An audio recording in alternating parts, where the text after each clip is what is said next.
Mire, estamos platicando en este momento con un muy buen amigo, Alberto Uribe, a quien le agradecemos que esté en este espacio de las noticias y con quien hablaremos de interesantes temas.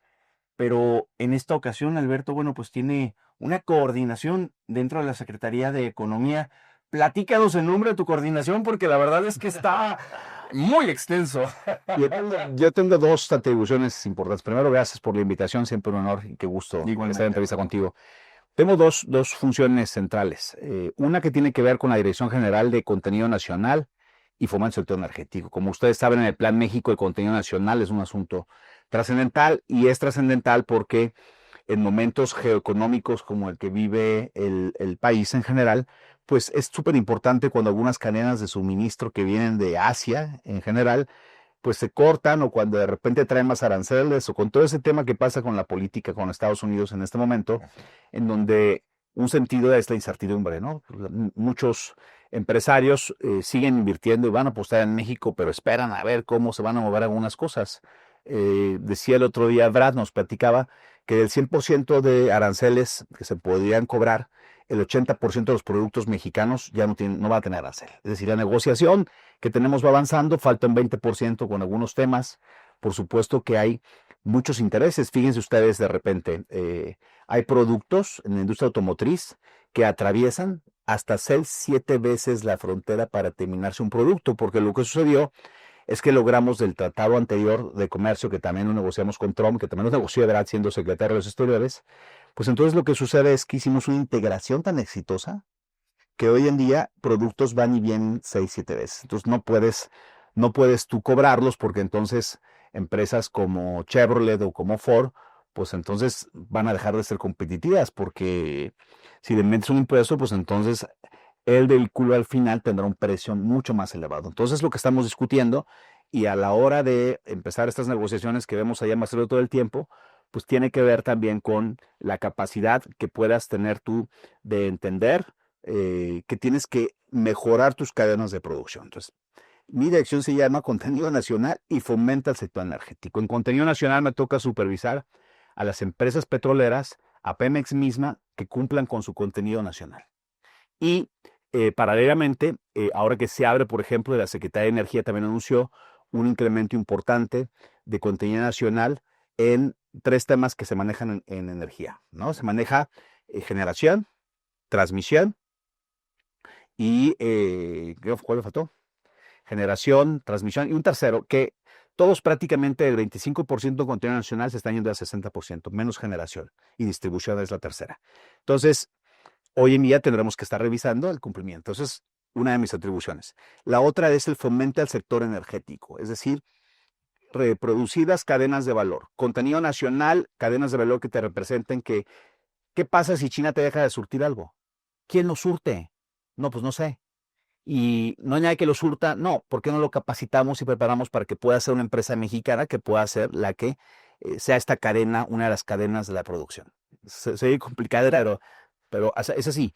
Y también trabajamos nosotros en construir un padrón de contenido nacional del sector de hidrocarburos y del sector energético. Esa es mi función principal por la que me pagan. Por la que no me pagan, claro, con mucho gusto, es que soy el coordinador del corredor de bienestar económico del Pacífico, que incluye pues Jalisco, Colima, Michoacán y Nayarit. Esos 4 estados me toca coordinarlos y pues no deja de ser un honor coordinar la tierra de la que es uno, que yo soy de Jalisco, como muchos saben, algunos me han visto como coordinador de la campaña de Marcelo o como alcalde de Tlajomulco o antes en Relaciones Exteriores o antes en muchos lugares.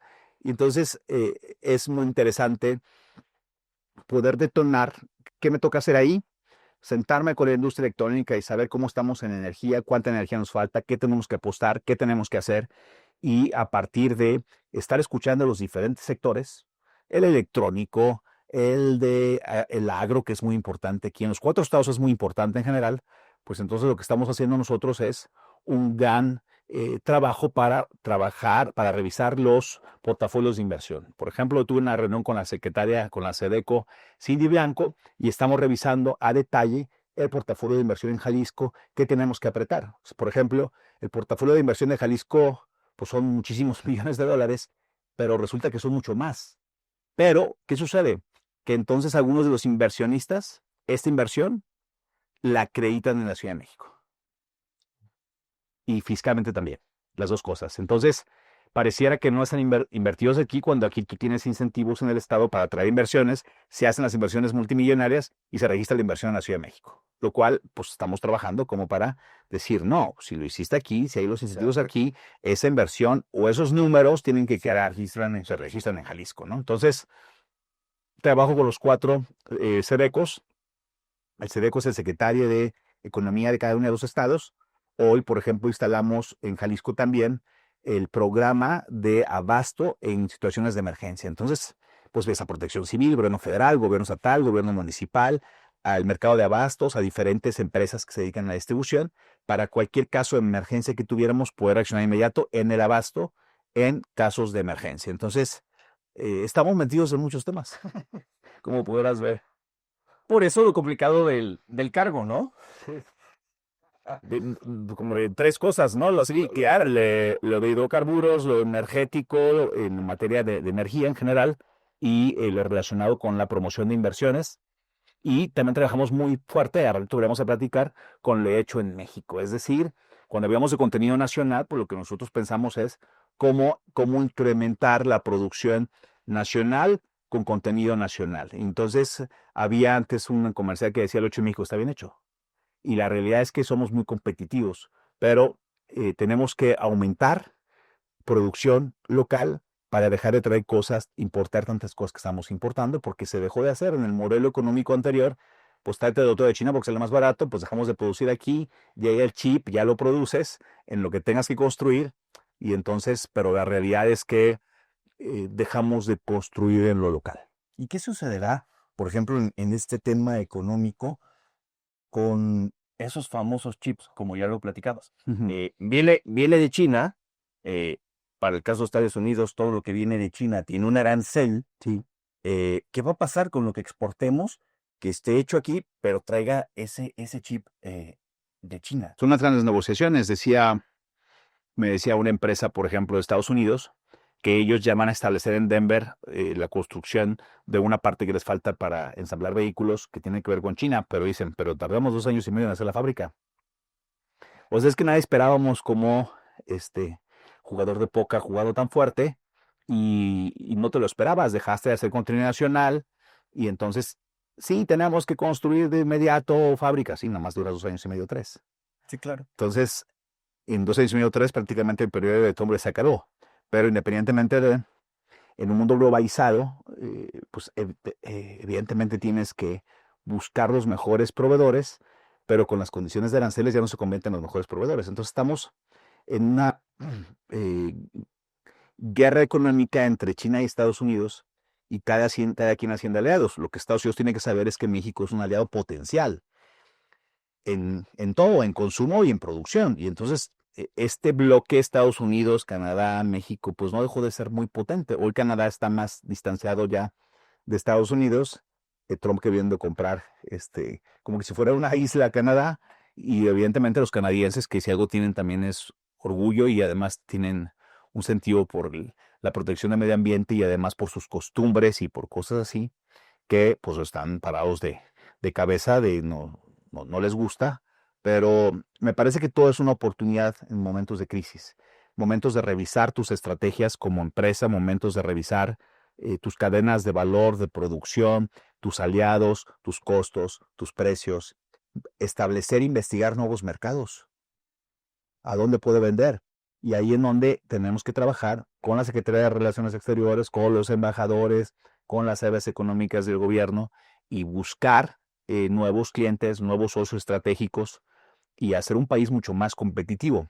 Eso tiene que ver con una parte. Y cuando tú ves el Plan México, pues entonces tenemos un gran interés de autosuficiencia alimentaria, autosuficiencia energética que no tenemos. Nosotros dependemos en un 80% del gas natural de Estados Unidos. Y el gas natural es lo que nos permite hacer competitiva la industria. Jalisco tiene un déficit energético importante, por ejemplo, y Colima no. Nayarit tampoco tiene un déficit energético, pero contiene gas. Entonces, depende, produces el gas. En general, pues el precio del gas en Estados Unidos de $3 y algo así que nos venden, que le venden a Monterrey, por ejemplo, pues por eso Monterrey es tan competitivo, porque tiene energía. Y son discusiones que antes no teníamos. Por supuesto que lo ideal sería tener energías renovables. eh, ya tienes a lo eólico, tienes a lo hídrico, tienes lo solar, pero lo más fuerte hoy en día aquí tiene que ver con justamente el gas natural. Alberto, ¿cómo va el tema de la economía en el país? Digo, llevamos poco más de medio año con la presidenta de México y cómo se ve ya la economía del país en esta administración de Claudia Sheinbaum. Tienes a una presidenta muy concentrada, me parece muy metódica, muy eficaz, muy responsable, con un ego absolutamente controlado, porque luego ves cada loco que parece presidente general, que se pierden en la presidencia, muchos de ellos, y ella a la vez sobria, a la vez con claridad de rumbo. Por eso estableció el Plan México. Y en el Plan México tiene estrategias, líneas de acción en muchos temas. Tenemos un plan, tenemos una guía y eso te ayuda bastante a establecer prioridades para el país. Veo una presidenta concentrada en hacer un país más competitivo y con una frialdad también importante en no engancharse a la primera declaración que te hace el presidente de Estados Unidos. Creo que esa frialdad de la presidenta Sheinbaum a muchos nos gusta, porque hay quien nos dice, ¿y por qué lo permiten? Declaremos la guerra. Pero sí, claro, no tenemos esta responsabilidad de declarar la guerra a una potencia mundial, en realidad de caso en, en este caso Estados Unidos, y sería absurdo. Lo que tenemos que jugar es con inteligencia, con estrategia. Ella es una estratega, Marcelo Ebrard es una estratega, y, y tienen todo un planteamiento para mejorar la economía. Pendientes la seguridad.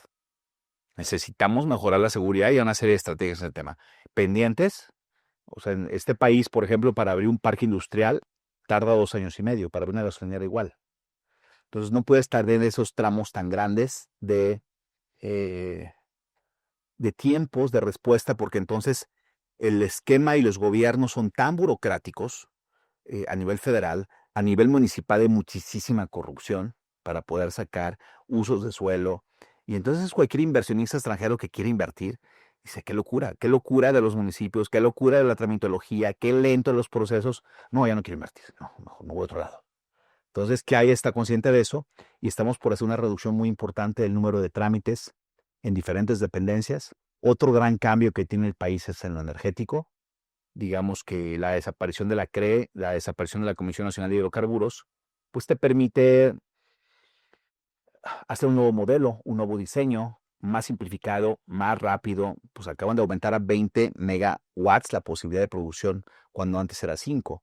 Lo ideal es ir creciendo a 40 o 50, dependiendo cómo sea el tema, y necesitamos producir energía desde diferentes ángulos. Sí, la solar sirve, pero no te da para levantar una fábrica, tendrás que tener demasiados paneles, ¿no? Una fábrica industrial me refiero. Eh, la eólica también es importante. Los franceses están muy concentrados en la biomasa, que tiene que ver con todo lo que tiene que ver con los diferentes tipos de excremento, por ejemplo, o de otro tipo, pero ayer me reuní con el alcalde de Tepatitlán, con todos los de la industria avícola y porcícola, y lo que decíamos es, busquemos a una de las empresas internacionales para que pueda comprar la popó de estos animales y de ahí se produce energía. Entonces, la biomasa. Y a partir de la biomasa, ese tipo de, o sea, Tepatitlán se puede convertir, no solamente es el número uno hoy en huevos, es el número uno en porcícola, es el número uno en la exportación de tequila, es el número uno en muchas cosas. Platicábamos ayer sobre una carretera que es 80 de una ampliación, que es muy importante hacerla, que debe ser una prioridad del gobierno federal. Yo les voy a empujar como responsable en ese tema, pero ese es un tema, por ejemplo, es decir, cada uno de los estados tiene regiones. Hace rato antes de la entrevista tú y yo hablábamos de la movilidad, que es tan importante y que es tan trascendental. Entonces, hay que buscar cómo potencializar cada uno de los sectores y cómo lo haces mucho más competitivo. De eso se trata el juego. Entonces, como pueden ver, este da una suma de estrategias, de tejidos, de identificar cada uno de los estados cuáles son sus potenciales regionales, de cómo aumentarlos, de cómo cambiar también algo que es central. Muchas de las escuelas hacen carreras que ya no sirven al crecimiento económico en general ya. Tienes que hacer muchas más carreras técnicas que te permitan generar empleos, por supuesto, mejor pagados, y a partir de ahí haces una detonación, pero con la claridad de que tienes que cambiar los CONALEPs o que tienes que cambiar carreras técnicas a lo que el mercado te solicita. Realmente evolucionar la parte educativa, ¿no? No, dejarte de lo tradicional que existía y evolucionar esta parte educativa a lo que realmente se necesita en la actualidad. Claro, y eso es tener talento, porque si estás produciendo profesionistas que no tienen campo de trabajo, pues entonces qué ocioso el sistema educativo mexicano. Claro. Y esa lectura tuvo perfectamente la presidenta Sheinbaum, y hoy en día el otro día se lo di al rector en una reunión ya como subsecretario, y justamente platicábamos la importancia de hacer rápido carreras técnicas, especialidades, y si le quieres ir agregando tiempo, te voy acreditando cada una de las cosas que vas estudiando. ¿Por qué? Claro. Porque el mercado tiene un requerimiento. Y entonces es absurdo que tú ofrezcas otra cosa a lo que te requieren, porque entonces pues tienes un vacío entre en lo que estás formando con lo que te requiere el mercado, ¿no? Sí, o sea, ya hay muchas cosas en la actualidad que, pues sí, para qué estudiarlas.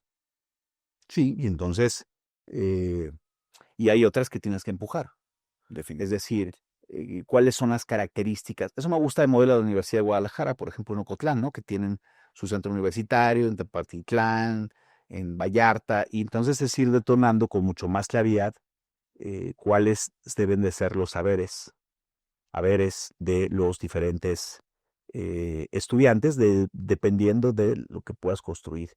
En Colima, por ejemplo, que también soy coordinador, ayer que estuve en un evento, pues te das cuenta que tienen muchísimos profesionistas que están formando, pero no tienen oferta de empleo. Se vienen acá a Guadalajara la mayoría. Entonces, cada una de las cosas es construyendo un mapa del país, pero también un mapa de los sectores, y un mapa de oportunidades, y un mapa de qué sigue, y de una serie de líneas de acción que tienes que ir construyendo para ir perfeccionando la producción. Entonces, estamos bien metidos en eso, amigo. Definitivamente yo creo que, pues, la economía del país va evolucionando, las empresas en el país tienen que evolucionar y con ello el tema educativo. Sí, y además de ser competitivo, el empezar a ver cómo compito, cómo ser más global. Claro. Sigo insistiendo que idiomas como el inglés, pues tendrías que saberlo de memoria, siendo un egresado de una preparatoria del sector público de la Universidad de Guadalajara o de la Universidad de Colima o Nayarit, Claro. en Michoacán. Tienes que hacer ya algo básico. Ya no pueden salir, nadie se puede graduar de la secundaria, de la prepa, sin saber inglés. Es como salir de la secundaria o de la preparatoria Sí, sin saber encender una computadora. exacto. Así, de ese O sea, tamaño. así de supuesto, sí, claro. Pero entonces es poner eso en las discusiones de las mesas, ¿no? Por eso ponerlo aquí está extraordinario, porque muchos que nos están viendo y escuchando, pues muchas cosas les van a causar lógica, y además es como, cómo haces tu estado y tu región más competitiva, pero no solo cómo los haces a ellos, sino cómo te haces tú mismo más competitivo. Me parece que eso es un poco el juego, ¿no? Y después ya de esta debería ser como una lengua básica de alguna manera. Así como llevamos la clase de español, deberíamos de salir hablando inglés de alguna manera, Sí. pero sí buscar una tercera lengua. Pues sería ideal. Como la lengua, ahora sí que como lengua extranjera, Sí. una tercera que sea lo ideal para generar este complemento a Eso, un mundo globalizado. o la tercera lengua podría hacerlo sistémico, ¿no? O hacer lo que decían los chinos, que mandaban a personas a estudiar español, estudiar acá, estudiar tecnologías, a todo el mundo, y ahora lo regresaban, y entonces había una retroalimentación, y entonces había una estrategia de innovación. El juego también en el país tiene que ver con la innovación, con la transferencia tecnológica. Entonces, yo soy italiano y te voy a mandar mi transferencia tecnológica, y entonces te voy a decir, ya tengo la transferencia tecnológica para mandártela. ¿Y quién la recibe? ¿Y quién, ¿Y qué se hace con ella? ¿No? y quién lo entiende? Porque no es lo mismo conocer el idioma Sí, que conocer los tecnicismos. claro, sí, por supuesto. Y entonces, creo que hay mucho por trabajar. Creo que México tiene un gran potencial, tiene una gran oportunidad, y tendremos que estar pensando en cómo ser de la economía 12 a la economía 10. Estamos muy cerca. Pero no solo eso, cómo hacer que cada vez haya menos cantidad de pobres. Con los programas sociales hay 5 millones menos de pobres, pero que salga de la pobreza de personas está muy bien. El juego es que logremos entrar en la competitividad.